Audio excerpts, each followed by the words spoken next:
Assalamualaikum warahmatullahi wabarakatuh. Sahabat cuplikan sirah rahimakumullah. Kisah orang soleh kali ini akan membahas tentang Ibnu Battuta. Sejak Rasulullah Muhammad SAW memulai dakwah Islam di Mekah, agama Islam terus berkembang ke berbagai belahan dunia. Bahkan atas kekuasaan Allah, Indonesia yang letaknya jauh dari Jazirah Arab merasakan nikmatnya iman Islam yang terus disebarkan. Sahabat cuplikan sirah rahimakumullah. Tentunya ada orang-orang yang sangat memegang andil besar di dalam penyebaran Islam. Sebagian di antara mereka terkenal sebagai penjelajah yang tangguh. Penjelajah adalah orang yang suka berpergian dari satu tempat ke tempat lain untuk mencari informasi.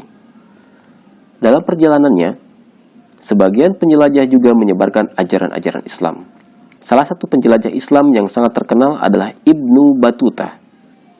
Beliau memiliki nama asli Muhammad Ibnu Abdullah Al-Lawati At-Tanzi Ibnu Battuta. Ibnu Battuta dilahirkan di kota Tangier, negara Maroko pada tahun 1304. Seperti umumnya orang-orang berilmu pada masa itu, Ibnu Battuta mempelajari ilmu agama sedari kecil. Keluarga Ibnu Battuta adalah keluarga terpandang. Ayahnya berprofesi sebagai hakim, tetapi jiwa petualang Ibnu Battuta sangatlah besar dan tidak ingin menjadi hakim. Ia ingin menjelajah mengelilingi dunia. Berbekal keinginan yang besar ini, Ibnu Battuta melakukan perjalanannya pertamanya ketika berumur 21 tahun.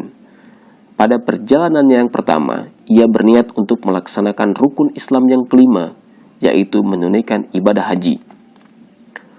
Dalam catatan perjalanannya, ia menulis, "Aku berangkat sendirian. Tidak ada teman untuk menghibur, dan juga tidak bersama rombongan. Tapi keinginanku untuk melihat tempat-tempat suci sangatlah besar dan sudah sangat lama aku inginkan." Ia tidak kembali ke negerinya selama 24 tahun kemudian. Dari negerinya, ia melakukan perjalanan melewati sisi utara benua Afrika, melewati Tunisia, lalu singgah di Mesir.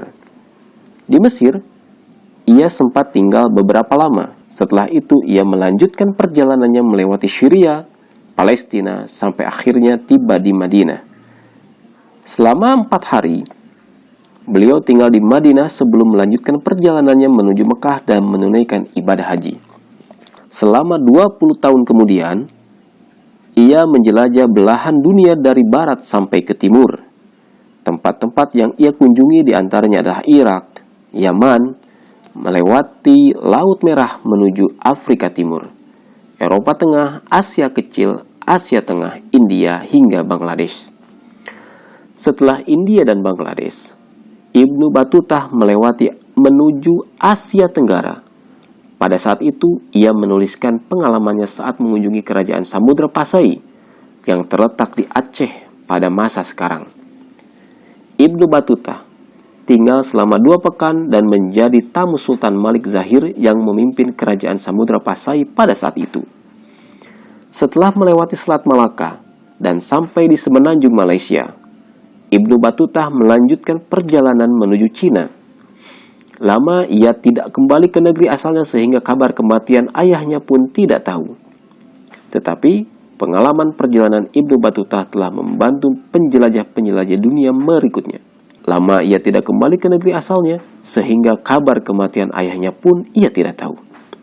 Tetapi pengalaman perjalanan Ibnu Battuta telah membantu penjelajah-penjelajah dunia berikutnya. Mereka menjadi lebih mengetahui corak budaya dunia di berbagai tempat. Perjalanan Ibnu Battuta sangatlah panjang dan lama. Sejarawan Barat, George Sarton, mengatakan panjang perjalanan Ibnu Battuta mengalahkan perjalanan Marco Polo, penjelajah Eropa berkebangsaan Italia. Sahabat cuplikan sirah rahimakumullah. Tentunya, penjelajahan Ibnu Battuta melalui persiapan dan perbekalan yang cukup, khususnya bekal ilmu pengetahuan, baik ilmu dunia maupun ilmu agama. Wallahu a'lam bishawab.